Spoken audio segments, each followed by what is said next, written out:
दसबिन तपाईलाई स्वागत छ हाम्रो यस युट्युब च्यानल होम प्रोडक्सन फिल्ममा।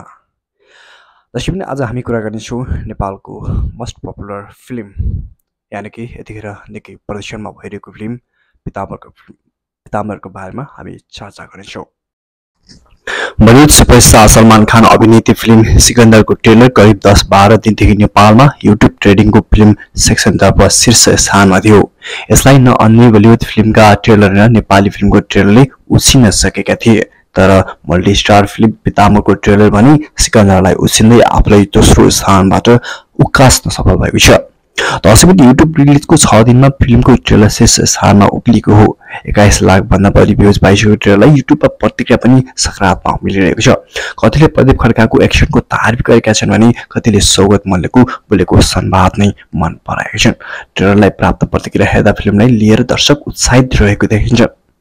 दर्शक कृष्ण चौलागाईको निर्देशनमा तयार भएको फिल्मको प्रदीप र सौगत सहित दयाङ राई, आर्य सिग्देल, अनुविक्रम साई, सुरक्षा पन्त, गौरी मल्ल, रविन्द्र झा, प्रमोद अग्रवाली, कामेश्वर चौलेसिया, टिका पहाडी, सुरभ पहाडी, शिववीर पण्डित, विशाल पहाडी, देवेन्द्र पन्त, सुस्वाद भक्त, दिप्या बेजी लगायतको अभिनय छ।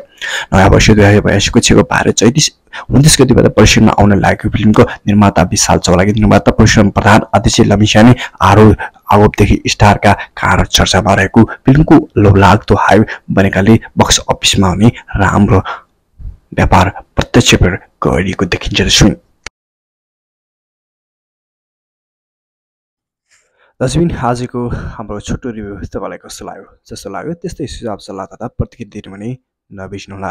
दसबिन यदि तपाईँ हाम्रो च्यानलमा नयाँ हुनुहुन्छ भने हामीसँग जोडिनुहोला।